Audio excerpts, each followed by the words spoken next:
Hi moms and babies 2 டேஸாக எந்த mini vlogகும் போடல. கொஞ்சம் க்ளீனிங் ஒர்க் இருந்தனால இது ஃப்ரைடேக்கான மினி vlog. வாங்க பார்க்கலாம். காலையில் ஸ்லீப்பிங் டோசேஜ் தான் என்னோட breakfast. Pongal, sambar, chutney plus add on vada. எப்போயும் சாப்பிட்டு முடிச்சதுக்கப்புறம் சிச்சுக்கிட்ட ஒரு 5 to 10 minutes learning activity make பண்ணுவேன். இன்றைக்கி நான் அதுக்கு எடுத்தது பேபி ஹப்போட match and learn animals and babies தான்.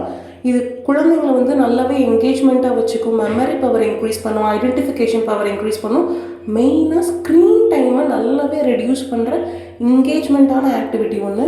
சிச்சு ரொம்ப என்ஜாய்மெண்ட்டாக ப்ளே பண்ணால் லேர்ன் பண்ணால் ஆல்மோஸ்ட் எல்லா யங் ஒன்ஸ் அண்ட் காட்சியுமே ஃபைன் பண்ணிடுவான். இன்றைக்கி ஆஃப்டர்நூனுக்கு சிம்பிள் அண்ட் ஜீரா ப்ளஸ் வாழைக்காய் பொரியல் தான். எப்போயுமே சிச்சுவோட டம்மியை ஃபில் பண்ணிட்டு தான் சாப்பிடுவேன். ஆனால் தலைவர் நான் சாப்பிடும்போது வந்து ஒரு பைட் எடுத்துருவார். அழகு.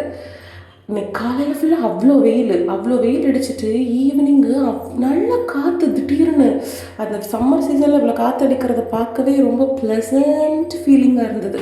அப்புறம் டியூஷன் பசங்க வந்துட்டாங்க. டியூஷன் எடுத்துகிட்டே இருக்கும்போது நான் லைஃப்பில் ஃபஸ்ட் டைம் பார்க்குறேன், இந்த ரம்ஜானை வந்து பிறையை வச்சு தான் கன்சிடர் பண்ணுவாங்கன்னு சொல்லுவாங்க. இன்றைக்கி தான் நான் அந்த பிறையை பார்க்குறேன். ஸ்கை நல்லா ரெட்டிஷ் அண்ட் ஆரஞ்சில் இருந்தது. அந்த பிறை அண்ட் ஸ்டார் வந்து ரொம்ப அவ்வளோ அழகாக தெரிஞ்சுது. Happy Ramzan, Eid Mubarak to all. நாளைக்கு பார்க்கலாம். லைக் பண்ணுங்கள், ஃபாலோ பண்ணுங்கள்.